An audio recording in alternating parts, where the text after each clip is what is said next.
Diagnostiqué autiste Asperger à l'âge de 16 ans, Paul Elkarat a publié mercredi 2 avril 2025 son livre atypique, qu'il a co-écrit avec sa mère, Sophie. Le duo livre plusieurs anecdotes de leur vie, notamment des témoignages de leur dynamique familiale. C'est une figure qui a marqué l'histoire des 12 coups de midi. Paul Elkarat est l'un des candidats qui totalise le plus de participation, 153 au compteur, avec une cagnotte de 691 522 €.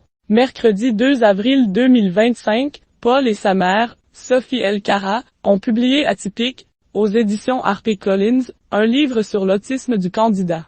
Paul a en effet été diagnostiqué autiste Asperger lorsqu'il avait 16 ans, après quoi sa mère a combattu pour donner à son fils la meilleure vie possible, explique la 4e de couverture. Mère et fils ont écrit à deux mains ce récit, dans lequel ils se livrent sur les difficultés qu'ils ont rencontrées dans leur vie. Télé Loisirs en a repéré un extrait, qui illustre les obstacles que les familles d'autistes peuvent rencontrer. La mère a en effet souligné la cohabitation difficile de Paul avec son petit frère Samy, et sa petite sœur Louise. Un quotidien compliqué entre frères et sœurs. Voir gérer 3 enfants, en prenant en compte la différence de l'un d'eux, a été parfois difficile pour Sophie. Le quotidien auprès d'un frère autiste reste compliqué. Samy et Louise ont mal vécu le manque d'affection exprimé par leur grand frère, a-t-elle analysé, avant de raconter la naissance de Samy, qui a été vécue comme une épreuve pour Paul. Après notre retour à la maison, alors que j'avais laissé Samy un instant sur le lit et que Paul jouait à proximité, il a attrapé un oreiller et le lui a collé sur le visage, s'est-elle souvenue.